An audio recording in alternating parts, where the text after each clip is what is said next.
Video पे आपका ज़रा भी टाइम ज़्यादा नहीं लूँगा। आपके एग्ज़ाम के लिए कुछ ही टाइम बचे हैं और 1 से 2 दिन में मैं आपको कुछ मैराथन टाइप में कुछ जो मेरे पास इंपॉर्टेंट क्वेश्चंस हैं उनको एक वीडियो पे ही कवर कर दूँगा। मतलब जितने क्वेश्चन जीके के हैं, साइंस के हैं, हाँ, और एक वीडियो पे लाइक आप उनका रिवाइज़ कर लोगे तो मे बी आपको कुछ ना कुछ ज़रूर फ़ायदा होगा। तो डेफिनेटली करा दूँगा और पीडीएफ्स आपको टेलीग्राम पे प्रोवाइड करा दूँगा। जो भी टेलीग्राम पे नहीं जुड़े हो जुड़ जाइएगा। ऑनलाइन एजुकेशन के नाम से अपना टेलीग्राम चैनल है जहाँ पे बहुत सारे अपडेट्स एंड स्टडी मटेरियल आप सभी के साथ में शेयर करता रहता हूँ। तो उसका भी लिंक डिस्क्रिप्शन बॉक्स में दे रखा है। केवल यहाँ पे 5 क्वेश्चन है जो आपके कोस्ट गार्ड के पेपर में आएंगे। एक टेस्ट की तरह मिनी मॉक टेस्ट, तो ज़रूर अटेम्प्ट करिए। और 5 में आपका क्या स्कोर रहा, 3, 4, 5 कितना रहा, 1 भी नहीं, 0 भी बता सकते हो। नेगेटिव मार्किंग नहीं है, उसी तरह से आप अटेम्प्ट करिएगा। फर्स्ट क्वेश्चन है, प्राचीन शहर जो उज्जैन है एमपी में किस नदी के तट पे स्थित है। यहाँ पे ये पूछा गया है। सिंपल सा क्वेश्चन है, देखो यहाँ पे इसका आंसर अपने को बताना है। तो राइट आंसर आपका हो जाएगा क्या, क्लिक कर लिया आपने, अच्छी बात है। इसका राइट आंसर हो जाएगा शिप्रा नदी। ठीक है, शिप्रा नदी शिप्रा नदी उज्जैन के तट पे स्थित है। आगे मतलब यहाँ पे बात कर लेते हैं क्वेश्चन नंबर फर्स्ट। और भी चीज़ें हैं जैसे शिप्रा नदी के बारे में आपको पता होना चाहिए। शिप्रा नदी का जो उद्गम होता है वो काकरी ऐसे लिखा जाता है। ठीक है, शिप्रा नदी जो है काकरी बरड़ी पहाड़ी इंदौर से इसका उदय होता है। ठीक है, काकरी बरड़ी पहाड़ी इंदौर से इसका उदय होता है। अच्छा, आपको एक बात ये नोट डाउन कर लीजिएगा। ठीक है, काकरी की पहाड़ी, काकरी और साथ में बरड़ी, काकरी लिख लीजिएगा। ठीक है, इंदौर काकरी से इसका उदय होता है। एक बात और, यहाँ पे ये 195 मीटर लंबी है। ठीक है, भारत की सबसे लंबी नदी कौन सी है, गंगा। कितनी, उसके बाद दूसरी जो चौड़ी नदी कौन सी है, अमेज़न। ठीक है, और यहाँ पे इसके बारे में बात की जा रही तो शिप्रा कितनी मीटर लंबी है, 195 मीटर लंबी है। ठीक है, किस नदी के तट पे स्थित है, चंबल नदी, सॉरी किस शहर के किनारे स्थित है, उज्जैन। और यहाँ पे और कुछ इसके बारे में अगर जैसे, हाँ, ये कहाँ पे मिलती है जाके, तो चंबल नदी से जाके मिल जाती है। ठीक है, और इसकी एक सहायक नदी है जो पूछा जाता है एग्जाम में, खान नदी। ठीक है, खान नदी, इसकी जो एक सहायक नदी है खान नदी, और ये कहाँ पे मिलती है जाके, चंबल नदी पे। ओके, आगे बढ़ते हैं नेक्स्ट क्वेश्चन की ओर। फर्स्ट का आई थिंक आप सभी का राइट ही हुआ होगा। नेक्स्ट क्वेश्चन है यहाँ पे, कैप्टन रूप सिंह स्टेडियम में स्थित है। ठीक है, कैप्टन, आपने नेम सुनते ही जान लिया होगा कहाँ पे है स्टेडियम। अब ये क्रिकेट का क्वेश्चन, वैसे ये भी मध्य प्रदेश में ही है। कहाँ पे है, सागर, रीवा, इंदौर। अब मध्य प्रदेश के चारों शहरों के नाम है सागर, इंदौर, रीवा और कुछ ये जो चारों दे रखे हैं। देखो यहाँ पे इसका राइट आंसर हो जाएगा ग्वालियर।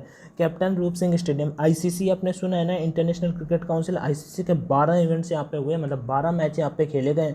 पहला मैच जो खेला गया था वो कब खेला गया था एग्जैक्ट मैं बताऊँ आपको, तो 22 जनवरी 1988 को, 22 जनवरी 1988 को पहला मैच हुआ था यहाँ पे। किसके बीच में, इंडिया और वेस्ट इंडीज़ के बीच में। इंडिया और वेस्ट इंडीज़ के बीच में 12 आईसीसी के इवेंट्स यहाँ पे हुए थे। और जो कैप्टन रूप सिंह थे ना, वो भाई मेजर ध्यानचंद है, जिनके उपलक्ष्य में 29 अगस्त को खेल दिवस मनाते हैं, उनके छोटे भाई थे। ठीक है, लेकिन ये भी थे हॉकी के खिलाड़ी।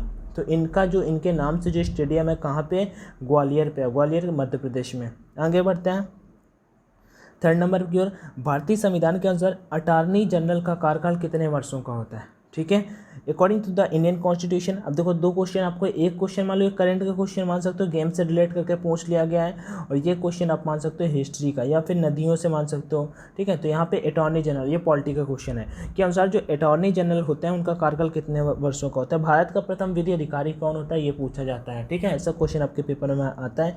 तो भारत के प्रथम विधि का अधिकारी कौन होता है, वो आपका अटॉर्नी जनरल होता है, जिसके अनुसार आप अटॉर्नी जनरल बोला जाता है। तो वो अभी कौन है, के वेणुगोपाल सर है। उसके बाद वन मोर इंपॉर्टेंट थिंग बता देता हूँ क्वेश्चन नंबर थर्ड में।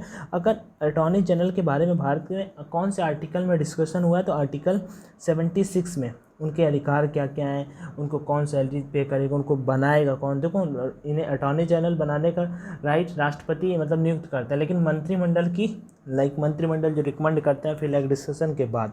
ठीक है, और इनका जो कार्यकाल होता है वो अनिश्चित होता है, अनसर्टेन होता है, कोई फिक्स नहीं होता है। ठीक है, कार्यकाल जो होता है अनसर्टेन होता है। भारत का प्रथम विधिक अधिकारी कहलाते हैं ये। नेक्स्ट क्वेश्चन की ओर बढ़ते हैं, क्वेश्चन नंबर 4 की ओर। क्वेश्चन नंबर 4 है कि 1947 में भारत में किसने सर्वप्रथम केंद्रीय बजट प्रस्तुत किया था। कोस्ट गार्ड के पेपर में लास्ट टाइम इससे क्वेश्चन आया था। मैं अभी आपको बता दूंगा कि जब भारत स्वतंत्र हो गया, इंडिया जब स्वतंत्र हो गया, तो उसके बाद प्रथम बजट किसने पेश किया था। ठीक है। स्वतंत्र मतलब 1947 से नहीं, जब गणतंत्र लाइक पूर्ण स्वतंत्रता जो होता है ना 26 जनवरी पूर्ण स्वतंत्रता, जब 26 जनवरी 1950 को गणतंत्र राज्य घोषित किया गया, उसके बाद 26 जनवरी 1950 के बाद जब पहला जो बजट पेश किया वो किसने पेश किया, वो क्वेश्चन पूछा हुआ था लास्ट टाइम। उनका भी नाम मैं यहाँ पे आपको बता दूंगा और ऑप्शन में नाम उनका भी दे रखे हैं, तो मुझे याद आ गया तो आपके साथ में शेयर कर दूंगा। तो किसने केंद्रीय सर्वप्रथम बजट प्रस्तुत किया, तो वो किया था आपके R.K. षणमुखम चेट्टी ने, ठीक है। वैसे शेट्टी थे, चेट्टी ने, और ये अपने वित्त मंत्री थे उस टाइम। कौन थे? वित्त मंत्री थे। और भारतीय संविधान का अगर प्रथम की बात कर लेते हैं, जब गणतंत्र बना तो उनका नाम था भाई जॉन मैथाई, ठीक है, जॉन मैथाई। फरवरी में इन्होंने किया था 28 फरवरी को, 28 फरवरी 1950 को, ठीक है। पूर्ण स्वतंत्र मतलब गणतंत्र राज्य होने के बाद जॉन मथाई ने पहला बजट प्रस्तुत किया था। आप इस क्वेश्चन को नोट डाउन कर लीजिएगा, जॉन मथाई वाला, ये काफ़ी ज़रूरी है, ठीक है। और वैसे तो ये 1947 में सर्वप्रथम केंद्रीय बजट किसने प्रस्तुत किया, तो R.K. षणमुखम शेट्टी ने। अच्छा, एक बात आप सभी के साथ में और शेयर कर देता हूँ, फिर लास्ट क्वेश्चन की ओर चलते हैं। आप में से जो भी candidate air force, navy, coast guard या किसी भी गवर्नमेंट एग्जाम की प्रिपरेशन कर रहे हो, अनअकैडमी के साथ में जुड़ सकते हो।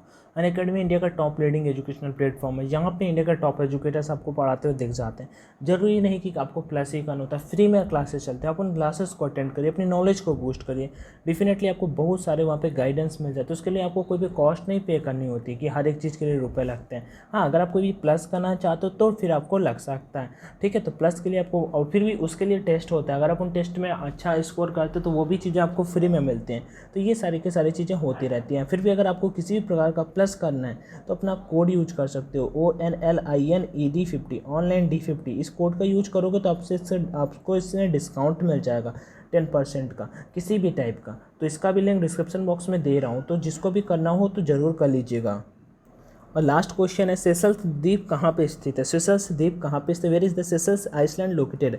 तो ये है आपका हिंद महासागर में स्थित है, ठीक है। हिंद महासागर में स्थित है सेशल्स द्वीप, और 115 द्वीप समूहों वाला एक द्वीप समूह है भाई, ठीक है। कौन सा? हिंद महासागर में है सेशल्स द्वीप। तो इसका right answer option number A हो जाएगा। बाकी आपका कोई डाउट है, सजेशन, आपका 5 में से कितना स्कोर है वो जरूर बताइएगा। बाकी वीडियो देखने के लिए thank you so much. PDF Telegram पर मिल जाएगा। जय Hind and all the best.